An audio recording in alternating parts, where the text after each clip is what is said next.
आता बाळपण लहान असावं लागतं की जे आईशिवाय राहू शकत. बाळपण असं पाहिजे ना की जे आईशिवाय राहू शकत नाही. मोठ्या मुलं सांगितलं का नाही, तर बाळ जसं आईचे पदर धरूनच चालतं, आईला सोडत नाहीये. त्याला भीती असते ना, आईचा पदर धरून दूर दूर फिरतो. आई झटकायला बघते पण बाळ आईचा पदर सोडत नाही. तसंच आपण भगवंताला सोडायचं.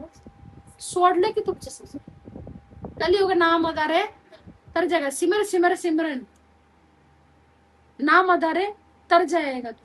मग आता आपल्याला नामातच राहायचं. जसं बाळ आईचं पदर सोडत नाही तसं आपण नाम सोडायचं नाही.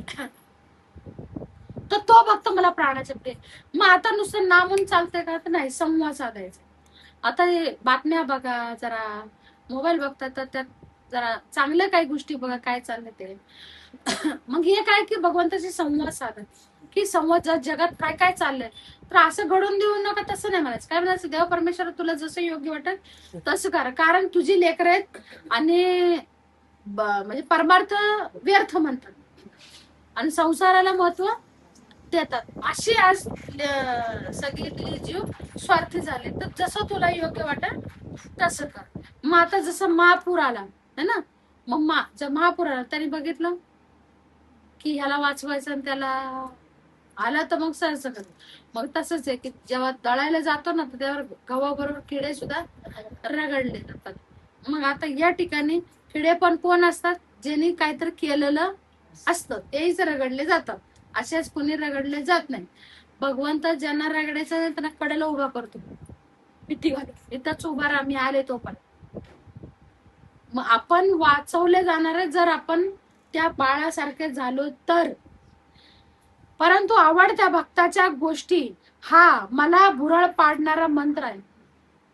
आता जर आपण सारखं संवाद साधायला लागलो तर भगवंताला भुरळ पडल्यासारखं बघा किती माझे संवाद होतो, किती मला बोलतोय की बघ खरं आपण आता हे जे काही सगळं तूच निर्माण केलं आणि आम्ही अज्ञानपणाने संवाद साधायचा आहे की आम्ही असं म्हण का. तुम्ही जर दुसऱ्याला म्हणले की नाही का काय हो, आपण म्हणतो मी केलं, आपण काहीच नाही केलं, सगळं परमेश्वरानं केलं, हे आपण दुसऱ्याला म्हणतोय.